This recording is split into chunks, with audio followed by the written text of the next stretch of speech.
Llegó la hora de encontrar la energía y motivación que necesitas para iniciar el día. Empieza en ACTV, Tus Mañanas. Buenos días y bienvenidos a Tus Mañanas por ACTV. El tema de hoy es apoyar sin proyectar. ¿Cómo podemos ser un soporte para esa persona que amamos sin que él tenga que cumplir nuestros sueños o nuestras metas frustradas? Para eso tendremos muchos invitados el día de hoy.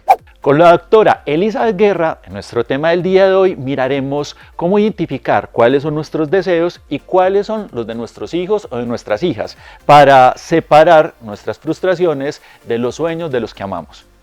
En Encuentra tu paz, el tema será: te quiero como a mí, no como un mini-mí. ¿Cómo hacemos que nuestros hijos generen sus identidades y no sean una copia de lo que nosotros somos? Y en De Vueltón veremos algunos consejos. ¿Qué hacer si viajamos a Bogotá? Emparchémonos, miraremos las mejores recomendaciones para ver este fin de semana, una película, una serie y un buen libro para descansar mientras aprendemos. También tendremos otros invitados, qué está pasando en redes sociales, así que si quieren iniciar de la mejor forma sus mañanas, no se despeguen de Tus Mañanas por ACTV. Vamos con el primer invitado del día.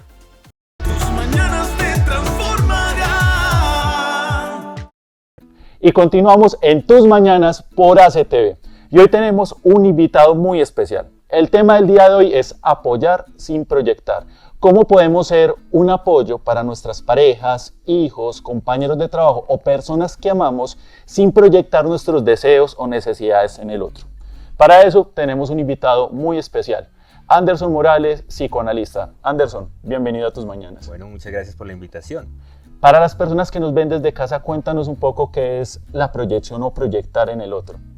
Bueno, mira, la proyección es un mecanismo inconsciente a través del cual ponemos en el otro elementos que son propios, pasiones, deseos y demás, que pues hacen parte de nuestra propia singularidad, pero que por efecto, digamos, de ese juego especular que implica estar con el otro, se los ponemos a estas personas. Y eso en efecto, como tú lo decías, influye en la crianza, influye en las relaciones de pareja, influye en lo laboral, influye en cualquier tipo de relación que tengamos con cualquier otro.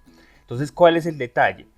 Nosotros todo el tiempo estamos haciendo una lectura de lo que pasa a nuestro alrededor a partir de nuestra propia subjetividad. Entonces, es muy común, por ejemplo, en la crianza con los hijos, esperar que nuestros hijos cumplan o satisfagan nuestros deseos, que de pronto vayan un poco más allá de nuestras frustraciones y demás. Por ejemplo, es muy común escuchar a padres que dicen que tienen algún tipo de anhelo frustrado, ser futbolistas, ser músicos, ser artistas o ser, no sé, personas de gran prestigio social, y hacen todo para que sus hijos cumplan esos anhelos frustrados. Entonces, en ese sentido, lo que se está haciendo con los hijos es que se los pone a vivir una vida que no es propia, ¿cierto? Que terminan, digamos,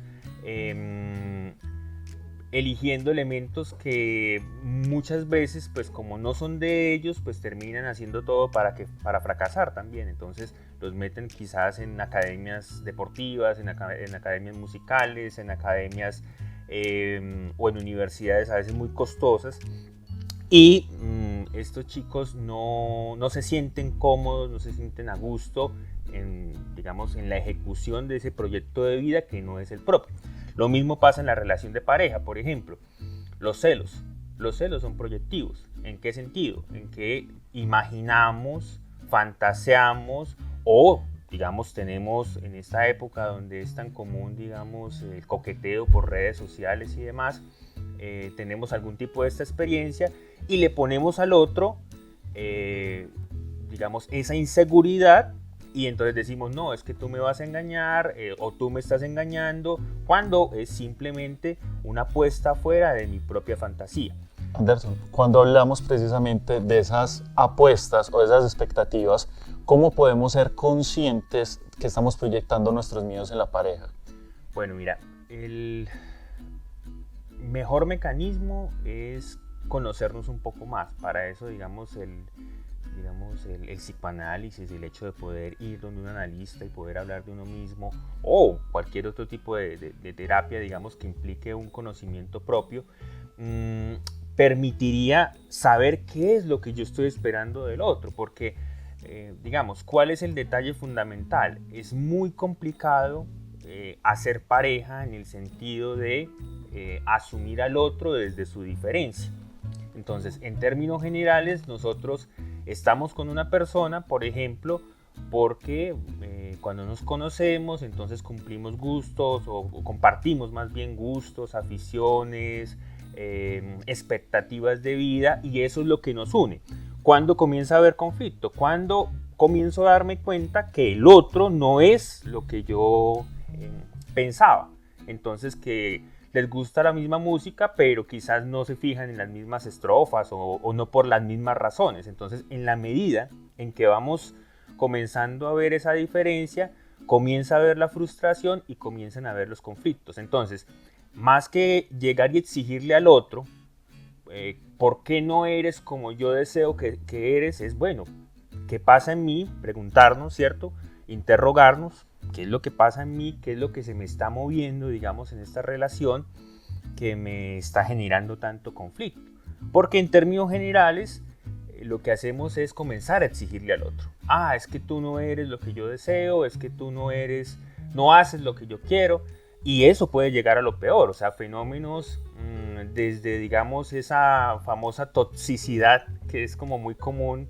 Ese es un significante, o sea, una palabra que tiene un sentido para todos diferente, que ha comenzado a circular hace algunos años, digamos, en nuestra cotidianidad, pero que tiene que ver precisamente con esa necesidad de, bueno, de como encerrar al otro, de vigilarlo, de perseguirlo y demás, pero también puede llegar a lo peor, o sea, fenómenos como el feminicidio, fenómenos como las violencias muy fuertes intrafamiliares y de pareja, tienen... No todos los casos son iguales, ni podemos explicarlos todos desde ahí, pero algunos de ellos tienen este resorte, es decir, cuando aparece la frustración del otro, cuando el otro no es lo que yo quiero, comienza, digamos, a aparecer esa impotencia, y las más de las veces eso se expresa en agresividad, en mal genio, en un conflicto constante con el otro.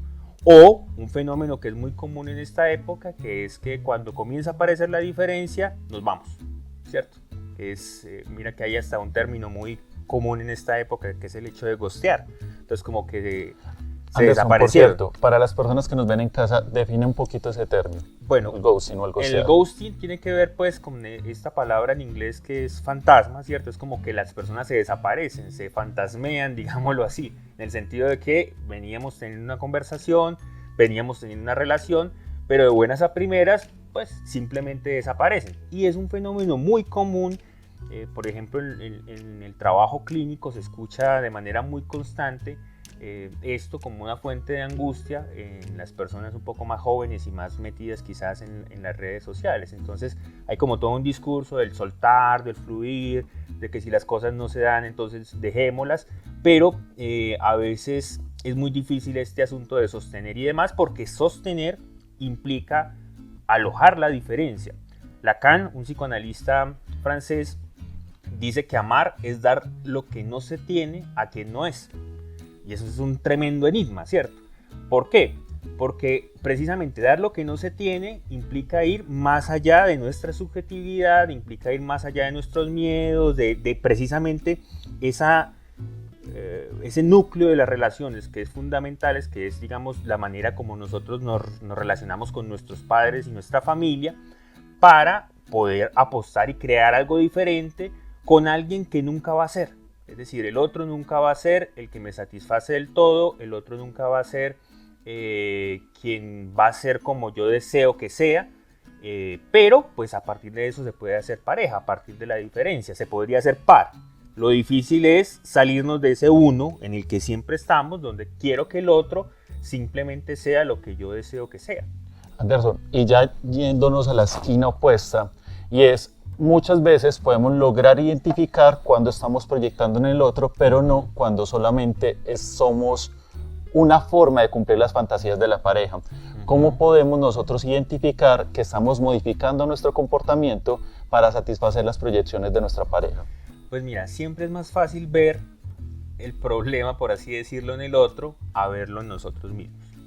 Entonces siempre es más fácil comenzar a darnos cuenta que es el otro el que está haciendo, digamos, ciertas cosas o que le estamos sirviendo al otro para cumplir ciertas situaciones. Yo creo que es muy importante ser sensatos en ciertas cosas, o sea, en todas las parejas, en todas las relaciones siempre va a haber algo de interés. Ay, no, es que yo no me meto con esta persona porque yo no soy un interesado o no soy una interesada. No, hay algún tipo de interés, no exclusiva y únicamente, digamos, económico o social, por así decirlo, sino también afectivo. También, digamos, hay personas que tienen un interés en el orden de una satisfacción mortificante también en lo que no es tan bueno. Por ejemplo, cuando hay un interés inconsciente masoquista, cuando un sujeto hace todo para estar en relaciones donde sufre, donde le va mal, donde tiene, digamos, cualquier tipo de maltrato. Ese tipo de situaciones están también ahí. Entonces, por ejemplo, hay personas que, lo he escuchado, digamos, también en la clínica, personas quizás muy tranquilas, muy calmadas, pero que están con ciertas parejas donde se desconocen, por así decirlo, porque se vuelven agresivos y un montón de cosas, y entonces en el momento en el que comienzan a darse cuenta de eso, dicen, bueno, pero ¿qué es lo que yo estoy haciendo acá? ¿Cierto? Estoy haciéndole pareja precisamente a ese síntoma donde, digamos, el otro quiere que yo también ocupe un lugar siniestro, por así decirlo. Entonces, cuando hay este tipo de situaciones y cuando se dan cuenta de ese tipo de cosas, pues se pueden hablar, se pueden organizar, pero hay momentos donde definitivamente pues no hay que soportar lo insoportable, ¿cierto? Pues Anderson, y para ir cerrando, a veces nos es difícil identificar esas alertas o esos aspectos a mejorar de forma individual. ¿Cómo podemos encontrarte en redes sociales o lugares donde nos recomiendes acudir para conocer un poco más sobre el tema? Pues mira, en redes sociales aparezco como @Anderson Iván Morales en Instagram y también en Facebook. Bueno, me pueden también escribir a WhatsApp. Mi número de WhatsApp es 301-772-4056. Y pues, ¿a dónde podemos acudir? Mira, realmente en esta época hay toda una oferta de salud mental muy interesante. Un amigo, por ejemplo, tiene una clínica que se llama Mental Ser. Hay, digamos, toda una agenda de profesionales en psicología, en psicoanálisis, en psiquiatría, que podrían, digamos, ser consultados, ¿cierto? Hay escuelas de psicoanálisis, está la nueva escuela lacaniana, están los foros del campo lacaniano, bueno, en fin, hay todo un montón de opciones. También, digamos, otra de las grandes ventajas que generó la pandemia es que, por ejemplo, todo este tipo de información se encuentran ahora de manera más accesible a través de YouTube, a través de las redes sociales. Entonces podemos irnos acercando e ir, digamos, generando la pregunta, ¿cierto? Porque más allá de decir, bueno, esto me está pasando, entonces tengo que eliminarlo, tengo que no sentirlo y demás. No, es, bueno, ¿qué podemos hacer con esto? ¿Cómo podemos poner a hablar esta situación? Y en ese sentido, ¿cómo podemos generar movimientos que nos permitan situarnos de otra manera en la vida? Porque no es solamente en lo de afuera, en las relaciones, es que la relación que tenemos con nosotros mismos influye en todo, ¿cierto? Como es afuera, es adentro. Entonces, si estamos teniendo conflictos por todas partes, si estamos teniendo problemas de pareja, problemas con la familia y demás, más allá de victimizarnos y de pronto decir, no, es que afuera nos están haciendo un montón de cosas o me están haciendo un montón de cosas, es, bueno, ¿yo qué puedo hacer también para moverme un poco de esa situación? Termino con esto. Hay un caso muy famoso de Sigmund Freud, que es el caso Dora. Entonces ella llegaba a quejarse donde Freud diciéndole, no, es que mi padre me utiliza para poderse ver con su amante y demás. Y entonces Freud le dice, bueno, pero ¿cuál es el lugar que ocupas en ese malestar del que te quejas? Entonces eso la devuelve de cierto modo a plantearse que precisamente si las cosas estaban dando así es porque ella también lo estaba permitiendo. Y ese es el punto esencial que debemos hacia el que debemos orientarnos, y es, bueno, si nos está pasando algo, ¿cuál es nuestro lugar? ¿Qué es lo que estoy permitiendo? ¿Qué es lo que de cierto modo estoy repitiendo? ¿Qué es lo que estoy proyectando? ¿Qué es lo que estoy poniendo en el otro? Para a partir de eso, pues, tener, digamos, un elemento más cercano, conocernos más y poder tomar decisiones y acciones que nos permitan tener una vida un poco más tranquila. Anderson, muchísimas gracias por ese mensaje, y es el autoconocimiento y el entender las alertas y la necesidad de recurrir a ayuda cuando se necesita es algo muy importante para nuestra salud mental y emocional.